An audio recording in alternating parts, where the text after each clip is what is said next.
Assalamualaikum warahmatullahi wabarakatuh dan selamat malam. Waalaikumsalam, malam, Ibu. Bagaimana kabarnya? Alhamdulillah baik. Semoga kesehatan Anda selalu terjaga. Amin. Dalam perjalanan ke sini apakah ada kendala? Alhamdulillah. Baik, terima kasih telah meluangkan waktu untuk bertemu dengan saya. Saya Salsabila Zahra selaku HRD di PT Elektrotek. Nah, sebagai HRD saya bertanggung jawab dalam proses rekrutmen dan seleksi di perusahaan ini. Dan adapun tujuan wawancara kita kali ini adalah untuk memahami lebih dalam mengenai keterampilan, pengalaman dan motivasi Anda, serta melihat apakah Anda cocok untuk posisi data analis yang kami tawarkan. Kami ingin memastikan bahwa ini adalah kesempatan yang baik untuk Anda maupun bagi perusahaan ini. Dan wawancara ini akan berlangsung kurang lebih 30 menit dan saya akan mulai dengan beberapa pertanyaan mengenai latar belakang Anda dan diikuti oleh pertanyaan mengenai keterampilan dan pengalaman Anda. Selanjutnya kami akan membahas pertanyaan yang Anda miliki mengenai posisi atau perusahaan. Dan saya berharap kita dapat memiliki diskusi yang konstruktif dan informatif. Sebelumnya saya izin untuk merekam video dan suara untuk dokumentasi kita. Apakah Anda bersedia? Ya, bersedia. Baik, untuk membuka wawancara kita kali ini, saya mempersilakan Anda untuk menceritakan diri Anda terlebih dahulu. Pertama saya ucapkan terima kasih atas kesempatannya yang telah diberikan. Perkenalkan, saya Nisa Nanda, lulusan S1 jurusan Matematika dari Universitas Negeri Makassar. Selama perkuliahan itu saya sempat beberapa tugas melakukan analisis data dan dilanjut dengan pekerjaan. Sebelum ini saya sudah pernah bekerja sebagai HRD di salah satu perusahaan. Nah, selama menjadi HRD juga itu saya melakukan tugas administrasi data, di mana administrasi data itu memerlukan analisis data seperti itu.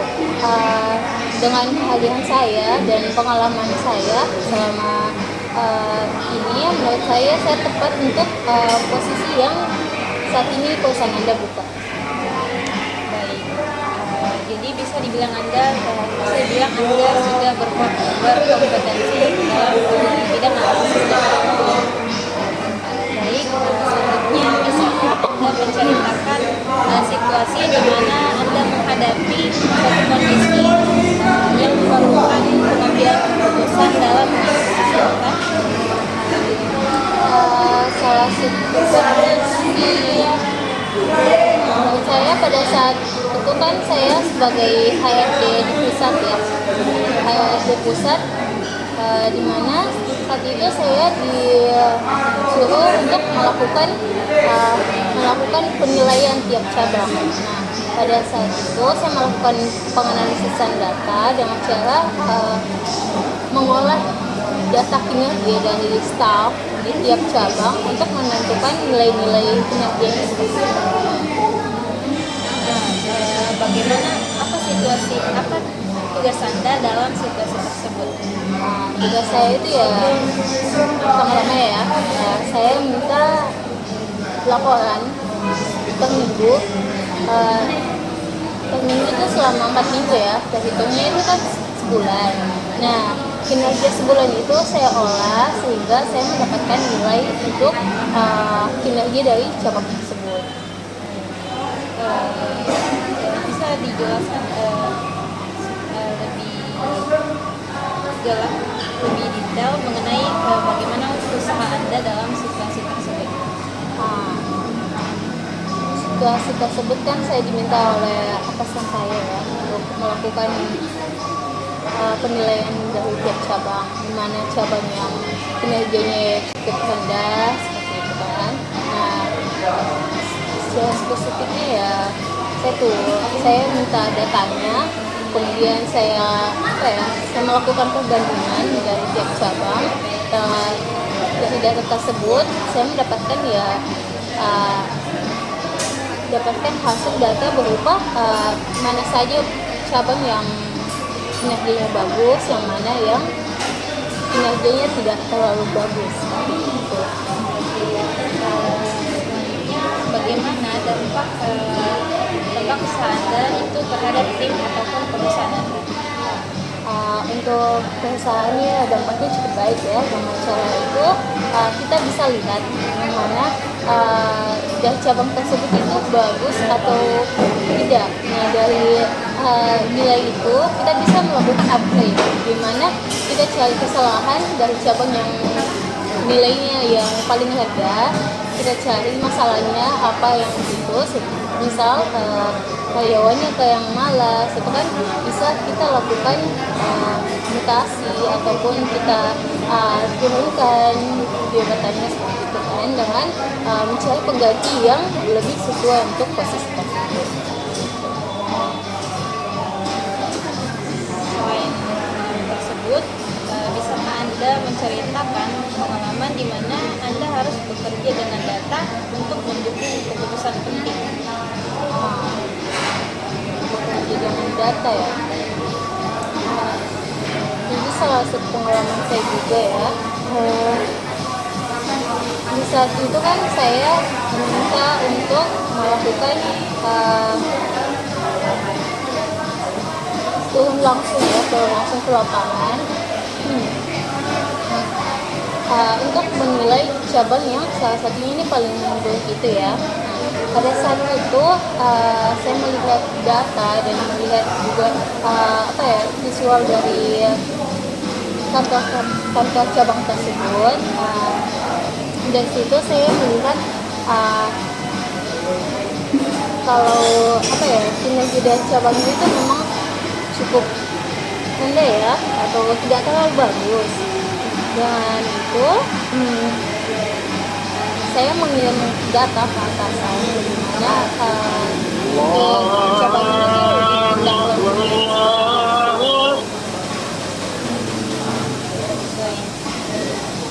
Jadi bagaimana tanggung jawab Anda dalam situasi tersebut?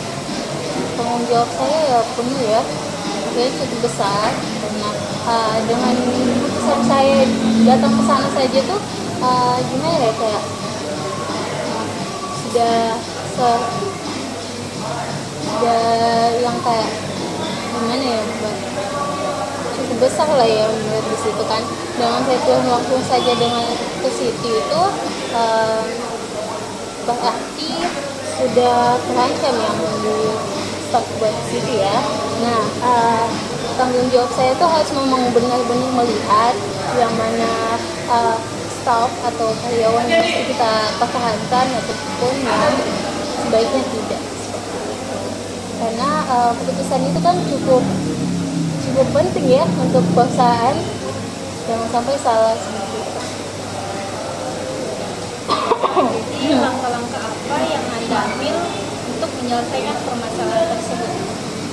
Langkah-langkah itu ya, pertama saya melakukan wawancara ya di antara setiap karyawan kantor itu, melakukan wawancara kecil-kecilan soal pertanyaan ke teman-temannya juga, kinerja si A itu seperti apa dan kinerja si B seperti apa, atau menurut staf itu sendiri, kantor ini tuh masalahnya apa sih, lebih ke pendekatan ya untuk masalahnya seperti itu. Jadi bagaimana langkah yang Anda ambil itu mempengaruhi keputusan yang Anda ambil? Langkahnya kan dengan melakukan wawancara itu kan saya lebih mengenal ya, kayak gimana sih itu, walaupun saya tidak langsung, saya tidak memerlukan waktu yang lama untuk berada di cabang itu. Dengan wawancara ke semua staf itu, beberapa staf tuh saya lebih tahu ya gimana itunya. Jadi Langkah-langkahnya ya, setelah melakukan wawancara, saya laporkan ke pusat. Dan selanjutnya bakalan ditindaklanjuti yang mana staf yang mesti dipertahankan dan yang mana yang Selanjutnya, ceritakan ketika Anda harus bekerja dalam suatu tekanan yang tinggi, misalnya ketika Anda menghadapi masalah tersebut yang mendesak, yang harus segera diatasi. segera diatasi. Itu biasanya tuh pada saat mau gajian ya Bu ya. Sebagai HRD ya, penguasaan gaji kan itu termasuk kita ya. Nah, keputusan untuk untuk beberapa karyawan yang melakukan pelanggaran atau SP seperti itu kan kita butuh penganalisan atau pembacaan kriteria yang lebih tertentu ya seperti itu, sehingga dengan tekanan tinggi di mana waktu sudah mau gajian dan kita belum melakukan analisis data soal bagaimana pelanggaran tersebut akan ditindaklanjuti seperti apa. Menurut saya cara diatasinya itu ya harus butuh bantuan sih ke tim yang lain ya, buat diskusi yang mana keputusan yang bagus, bertukar pikiran. Jadi peran spesifik Anda dalam proyek tersebut Peran saya ya tetap pada posisi saya, cuma saya tidak terlalu menonjol karena takutnya saya kayak memihak salah satu pihak. Jadi lebih baik saya menempatkan di grup di mana lebih banyak suara sehingga saya dapat berlaku secara netral. Jadi Anda menunjukkan sikap yang tidak berpihak, jadi tetap bersikap netral. Selanjutnya, bagaimana usaha Anda dalam mengelola stres dan menjaga ketenangan ketika bekerja di bawah tekanan agar tetap fokus dan produktif? Bisa di bawah tekanan ya. Buat tidak stres itu, kalau saya sendiri itu butuh beberapa jeda ya. Kayak misal saya udah kerja nih di bawah tekanan, stres dengan jadwal padat nih, deadline yang cukup padat ya. Saya nyempatin waktu 15 menitan lah ya buat keluar dulu, jalan di sekitar kantor nih ya, buat tenangin diri dulu lah, buat nggak merasa jenuh dengan pekerjaan itu. Jadi apa hasil dari tindakan Anda dan bagaimana dampaknya pada proyek Anda? Hasilnya ya saya lebih tenang ya, lebih fresh dan lebih bisa mengontrol mood ya. Jadi kinerja saya juga lebih stabil. Selanjutnya, ceritakan pengalaman ketika Anda harus mendeteksi anomali atau outlier dalam dataset. Saya juga pernah mengalami kondisi itu pada saat kuliah.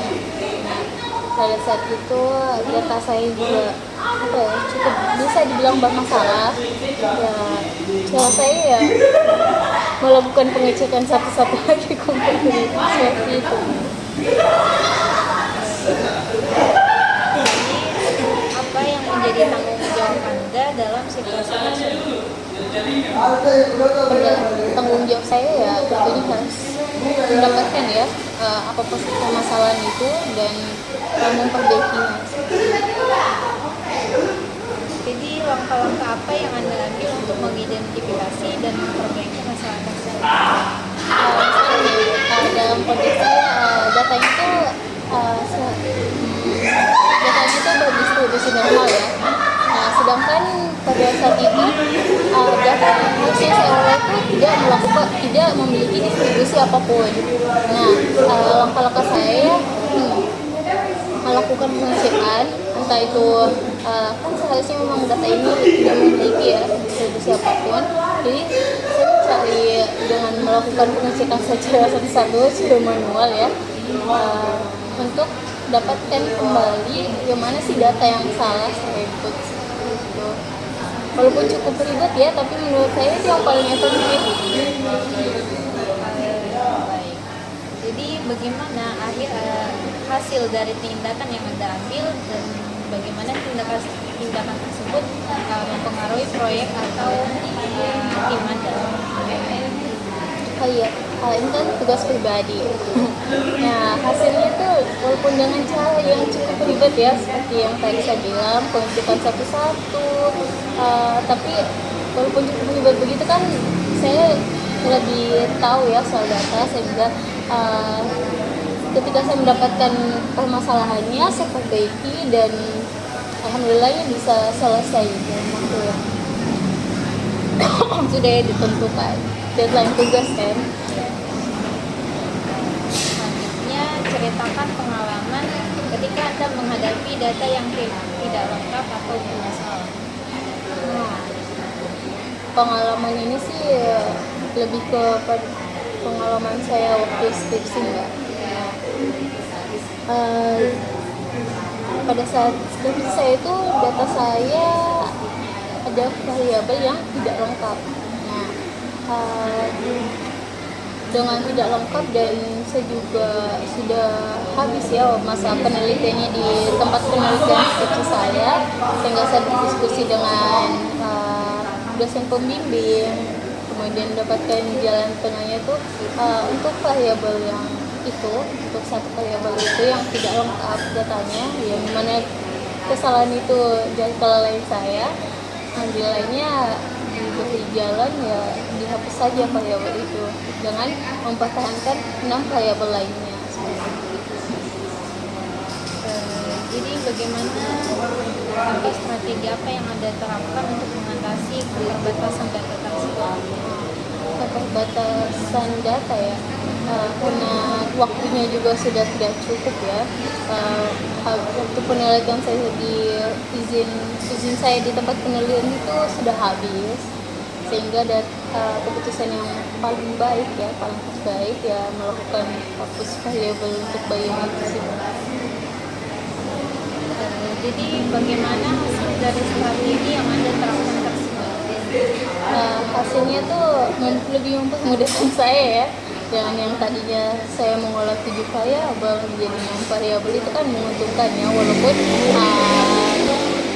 pada saat ujian tuh saya ditanyain kembali kenapa gitu kan, dan ini sih ya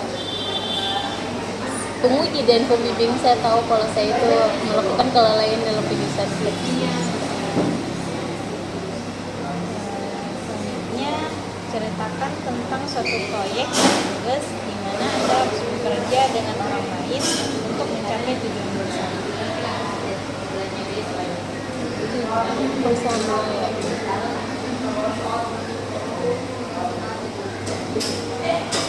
Tugas proyek ya,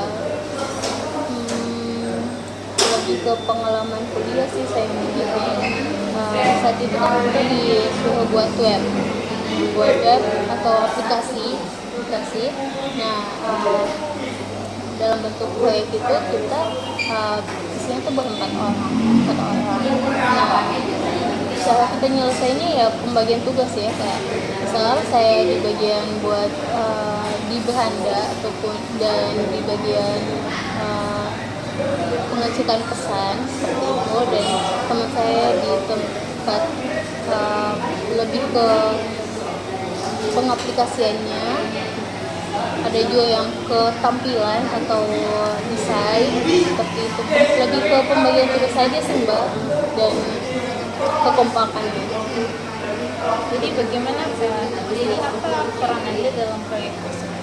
Nah, peran saya kan lebih ke penyusunan beranda ya, coding, walaupun nggak masuk ya di analisis data, tapi saya tuh melakukan coding dan menampilkan hasilnya tuh di bagian beranda seperti itu. Kan sudah dibagi-bagi ya tugasnya, dan saya kedapatannya untuk tugas itu. Jadi bagaimana tindakan yang Anda ambil bisa berkontribusi dalam proyek tersebut? Iya. Tindakan saya ya untuk bagian beranda dan pesan itu sudah selesai. Untuk bagian lainnya kan sudah ada penanggung jawabnya ya. Jadi setelah bagian saya selesai, ya, tugas saya juga selesai. Jadi apa hasil dari kolaborasi tersebut dan bagaimana dampaknya pada tujuan yang ingin Anda capai? Dampak dari kolaborasi tersebut ya, kita semuanya melakukan tugas kita masing-masing, sehingga pencapaiannya ya tugas kita selesai dan kita mendapatkan nilai yang bagus dari dosen karena tepat waktu ya. Selanjutnya ceritakan situasi di mana Anda harus mengerjakan dua pekerjaan dalam waktu yang bersamaan. Pada saat bekerja tuh sering ya kayak kerja deadline gitu kan Bu. Nah biasanya tuh saya tuh lebih melihat tugasnya dulu, yang mana sih tugas yang lebih mungkin saya selesaiin lebih cepat daripada tugas yang butuhkan pemikiran yang lebih keras ya, seperti itu. Dimana itu saya melakukan tugas yang lebih mudah dulu yang dikerjakan. Jadi strategi Anda mungkin menyelesaikan yang pekerjaan yang lebih mudah dulu, baru yang susah. Iya.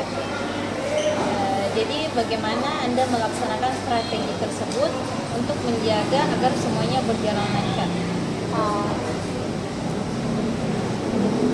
Dan bisa diulang pertanyaannya? Bagaimana Anda melaksanakan strategi tersebut untuk menjaga agar semuanya berjalan dengan lancar? Ya.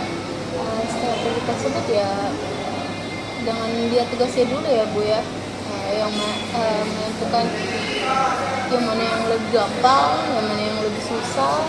Terus yang gampang tuh sebisa mungkin dikerjakan secara santai dan tenang ya. Soalnya kalau kita yang gampang terus kita kerjanya juga cepet-cepet nih kayak ngejar banget nih, yang ada tuh kita juga kayak bahasa di bawah tekanan ya, buat ngerjain tugas yang lebih susah tuh lebih susah lagi. Jadi strategi saya tuh yang gampang nih kerjanya secara santai aja.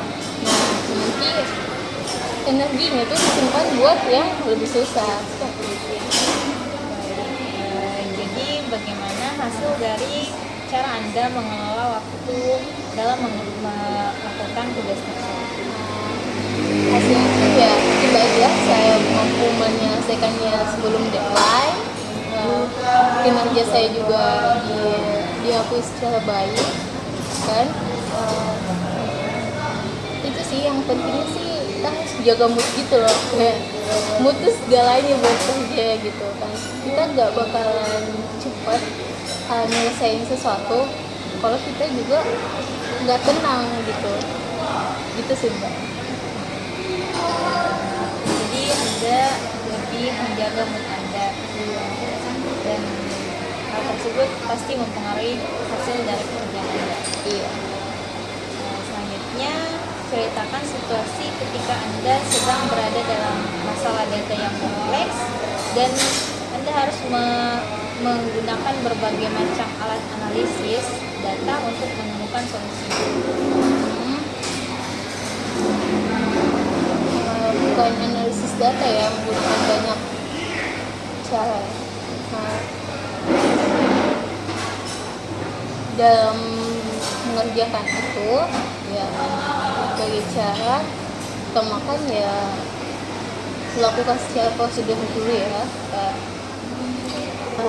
Kan caranya itu biasanya lebih ke beruntun ya Mbak. Pertama tuh kita lakuin pengolahan data ini. Nah kunci saya tuh buat itu ya kerjanya secara santai, kembali lagi ke mood ya.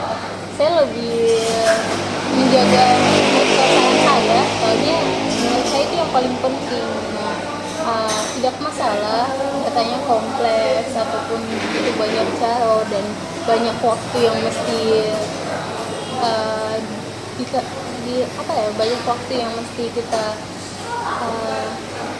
fokusin buat kerja gitu nggak masalah, asalkan mood kita, kalau saya sendiri tuh tenang gitu kan. Soalnya kalau cepet tapi kita juga nggak tenang kan, bawahnya padahal itu gimana ya, kurang gitu.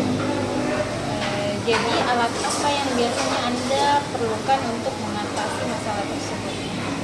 Alat ya, pertama ya aplikasinya ya, kayak laptop untuk melakukan penganalisisan kan. Untuk menjaga semangat kerja juga ya, saya pesen kopi, cemilan yang saya suka, seperti itu. Jadi bagaimana Anda menggabungkan berbagai penggunaan alat data tersebut? Bisa dulu Bagaimana Anda menggabungkan penggunaan berbagai alat yang membantu Anda dalam mengerjakan tugas Anda tadi? menggabungkan ya. Ini mungkin ke lebih hasil dari penganalisisannya ya. Menggabungkannya ya dengan misal nih, dalam aplikasi SPSS kita mendapatkan kestasioneran, terus kita selanjutnya olah ke menggunakan RStudio kan. Nah itu kan membutuhkan banyak aplikasi. Nah sikap saya ya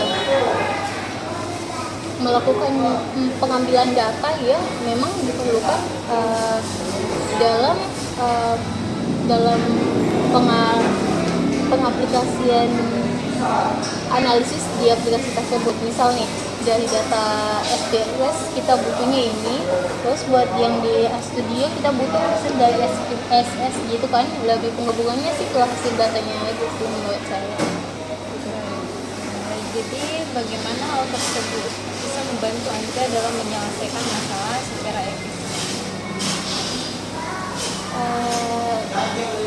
Cara efisien ya, jadi dengan banyak aplikasi ya saya bisa nyelesainnya cepet gitu kan. Misal nih kita butuh data ya, kita punya data nih yang bisa kita melakukan analisis yang berbeda di waktu yang bersamaan. Nah kita bisa ngelakuin analisis data menggunakan SPSS dan RStudio secara bersamaan. Itu menurut saya tuh cukup efisien banget ya buat mempersingkat waktu kerja gitu. Makanya untuk penganalisan data tuh sebenarnya lebih banyak aplikasi yang kita gunakan tuh lebih cepat gitu. Jadi menggunakan berbagai alat data lebih mengefisienkan waktu Anda. Iya. Jadi mungkin wawancara kita kali ini saya cukupkan, dan sebelum saya tutup, apakah ada hal yang ingin Anda sampaikan atau tanyakan kepada saya? Saya sih lebih ke posisinya ya. Untuk posisi analisis data ini kriteria yang lebih spesifik yang menurut Mbak yang paling Mbak butuhkan di perusahaan Mbak tuh apa? Tadi mungkin lebih menguasai berbagai alat untuk membantu atau menunjang proses analisis data. Gitu ya. Menurut Mbak nih, coba setelah melakukan wawancara ke saya, apakah saya cukup bagus atau kurang untuk posisi yang saya lamar? Melihat dari berbagai pendapat atau jawaban yang Anda sampaikan, mungkin memerlukan berbagai proses untuk menilai lebih dalam mengenai pengalaman Anda. Jadi jadi butuh waktu untuk kami mempertimbangkan lagi mengenai diri Anda. Baik, walaupun hasil dari ini cukup mengecewakan dan Saya memahaminya sih ya bagus ya sih Mbak. Mohon kabarnya hasilnya itu dikabarin ke saya. Jadi nanti kami akan kabari mengenai hasil wawancara kita kali ini via email yang Anda telah cantumkan dari email pendaftaran. Mungkin ada lagi yang ingin Anda sampaikan? Udah cukup sih Mbak.